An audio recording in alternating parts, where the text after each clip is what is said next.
Chapter 2. A Chance Meeting. Don't forget your luncheon engagement with Mr. Rolsted.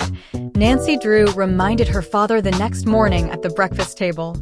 I'll telephone him the first thing after I reach my office, Carson Drew promised.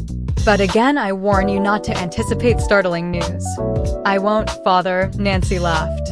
But if I should happen to learn something which has a bearing on the missing will, I won't be exactly disappointed. What are your plans for the day, Nancy? Oh, nothing special. I thought I would do a little shopping this morning.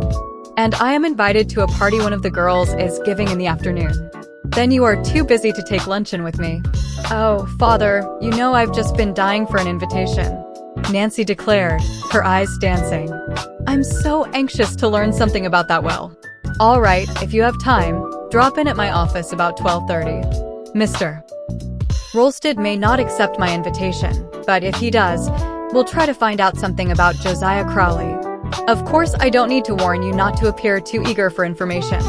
I'll let you do all the talking, Nancy told him. I'll just keep my ears open. I'll look for you at 12:30 then. Mr. Drew pushed back his chair and glanced at his watch. I must hurry now or I'll be late getting downtown. After her father had left, Nancy Drew finished her breakfast and then went to the kitchen to consult with Hannah, the maid, concerning the work of the day. Although only 16, Nancy was unusually capable, and under her skillful direction, everything ran smoothly in the Drew household.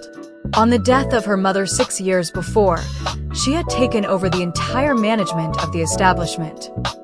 The Drews employed one servant, Hannah Gruen, an elderly maid of all work who had been with them for many years.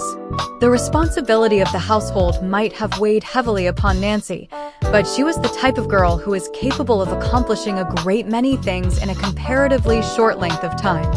She enjoyed sports of all kinds, and she found time for clubs and parties. In school, Nancy had been very popular, and she boasted many friends. People declared that she had a way of taking life very seriously without impressing one as being the least bit serious herself. While at school, Nancy had made one particular chum, Helen Corning, of whom we shall hear more later. She had also made two enemies, the Topham sisters. Once she had caught Ada in wrongdoing in class, and both sisters had placed the blame on Nancy. But Helen and two others had come to Nancy's rescue. Since that time, Ada and Isabel had been more hateful to Nancy than ever. I'll not be back for luncheon today, Nancy told Hannah as she prepared to leave the house. I have made out the dinner menu and ordered the groceries, so I guess you won't need me for a few hours.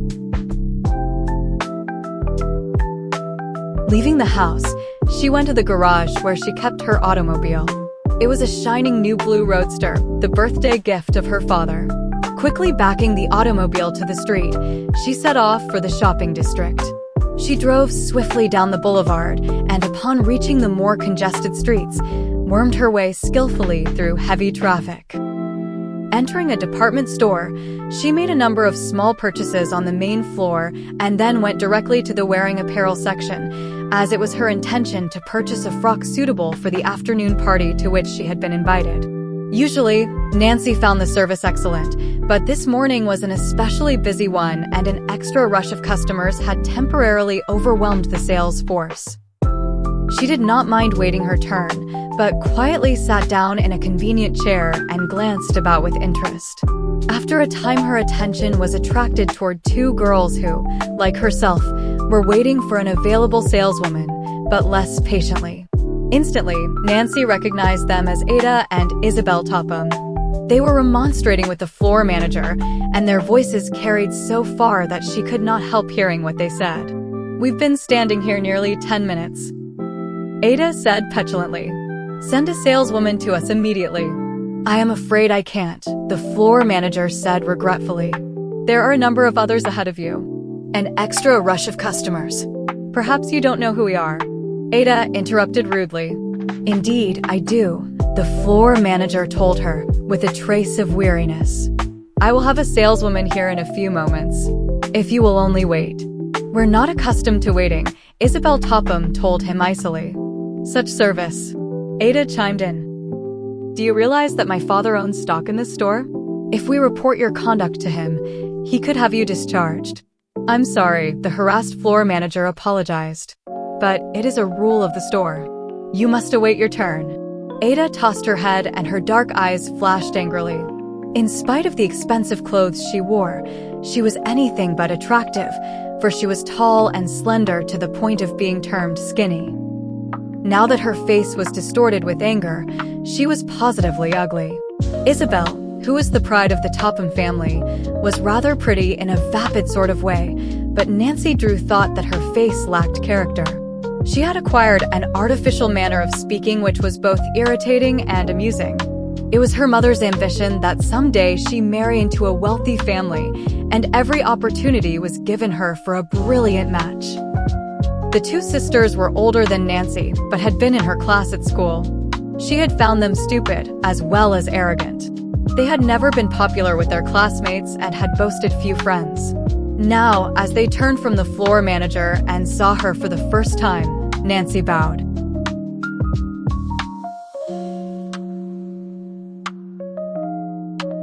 Isabel coldly returned the bow, but did not speak a word of greeting. Ada gave no indication that she had even noticed her. "Snobs," Nancy told herself. "The next time I won't even bother to speak to them." At that moment, a saleswoman hurried toward the Topham girls, and at once they began to shower abuse upon her for her failure to wait upon them sooner. Nancy watched them curiously as they examined the gowns which the saleswoman brought out for their approval. Evidently, Isabel and Ada were in an unpleasant frame of mind, for they tossed aside beautiful creations of lace and chiffon with scarcely a second glance. They found fault with everything. A very chic gown, the saleswoman told them hopefully as she displayed an attractive dress. "It is a Paris model and arrived this morning." Ada picked it up, gave it one careless glance, and then tossed it into a chair. The gown slipped to the floor in a crumpled mass, and, to the horror of the saleswoman, Ada stepped on it as she turned to examine another dress. In disgust, Nancy moved away and began to examine a rack of dresses in another part of the room. Presently, as she wandered back, she saw that Ada and Isabel were leaving without having made a purchase. As they swept past, Ada brushed against her. Instead of apologizing, she wheeled and surveyed Nancy coldly. "Do watch where you are going," she said tartly. Nancy stifled a sharp retort and made no reply. Not without amusement, she watched the Topham sisters as they flounced to the elevator. "I don't wonder that people say such mean things about them," Nancy told herself. Her thoughts were cut short as a saleswoman offered her services. It was the same girl who had waited upon the Topham sisters. Nancy quickly selected a party frock of blue crepe, which matched her eyes, and went to the fitting room to try it on. "It's a real pleasure to serve you, Miss Drew," the saleswoman assured her when they were alone.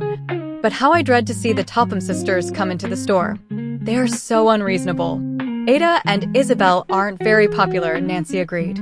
"They seem to think their word is law." The saleswoman sighed. "And I'm afraid it will be if they get all of Josiah Crowley's money." She lowered her voice. "The estate hasn't been settled, but they're counting on the fortune already." I heard Miss Ada say to her sister, "Oh, I guess we'll get all of old Crowley's fortune as soon as the lawyers stop squabbling." But it's my opinion the Tophams are mightily worried for fear somebody will show up with a later will which may do them out of most of it. Nancy was far too wise to engage in gossip with the saleswoman, for she could not tell how far anything she might say would be carried.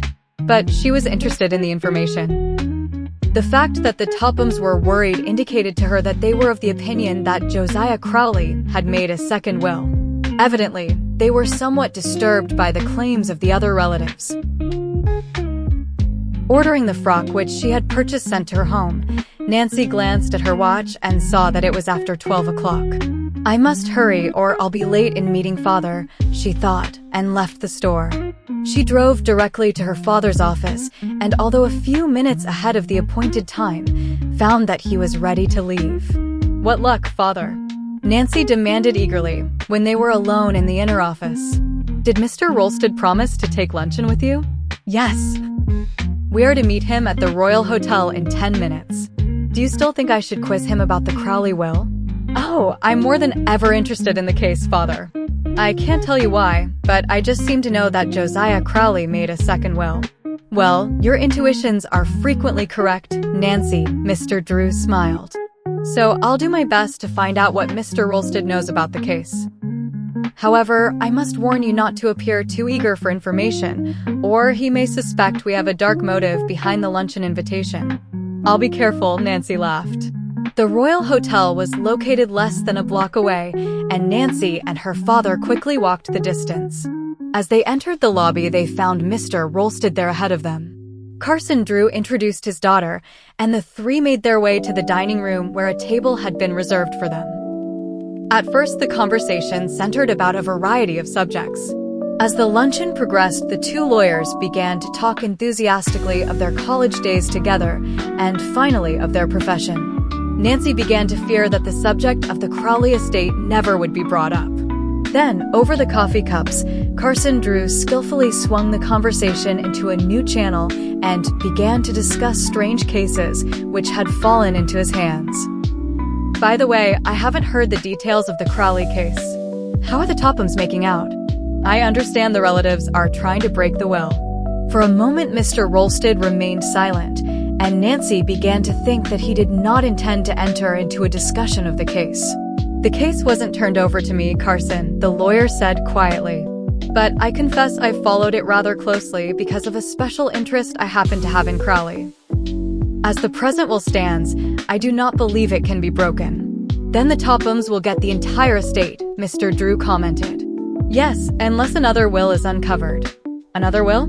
Carson Drew inquired innocently. Then you believe Crowley made a second one?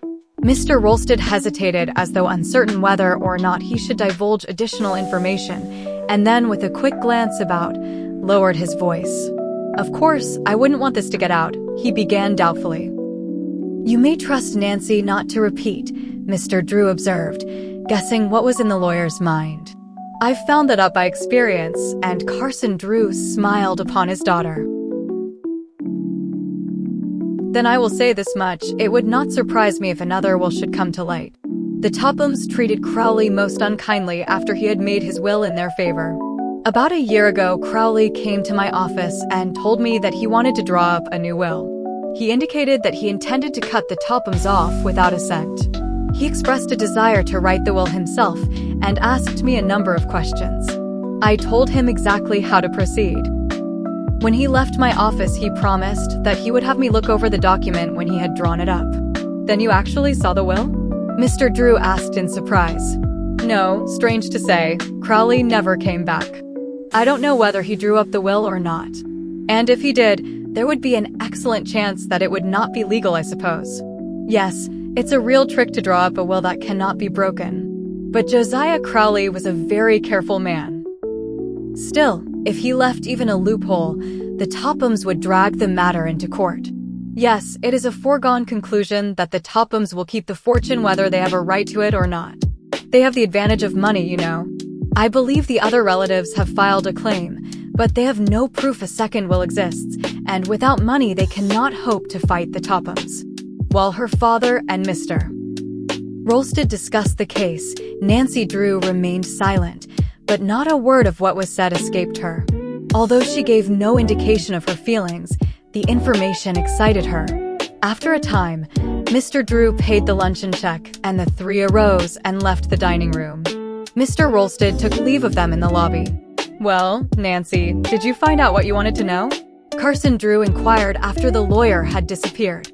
Oh, father, it's just as I suspected. Mr. Crowley did make a second will. You mustn't jump hastily at conclusions, Mr. Drew warned her. It's possible that Crowley never drew up the will at all, or if he did, he may have destroyed it. That's possible, of course. But he had no love for the Tophams, and I have a feeling he hid the will someplace. Oh, if only I could find it. It would be as easy as looking for a needle in a haystack, Mr. Drew replied. If I were you, I would forget about the case, Nancy. I can't forget about it until I've at least made an attempt to find out what became of that will, Nancy insisted stubbornly. All right, dig into the mystery if you like, but I'm afraid you've set yourself an impossible task. I don't see how you hope to discover what became of the will when you haven't even a clue. I'll find a way. Nancy laughed. Give me time and I'll surprise you. But after she had said goodbye to her father and was slowly driving toward home, doubt assailed her. She knew that the odds were against her. Although she was determined to find out what had become of the Crawley will, she was at a loss to know how to begin. As her father had reminded her, she did not have a single clue. "Where there's a will, there's a way," she quoted whimsically. That old proverb is doubly true in the Crawley case. If there actually is a second will, I'm going to find it. And if I do, I hope it won't prove to be in the Topham's favor.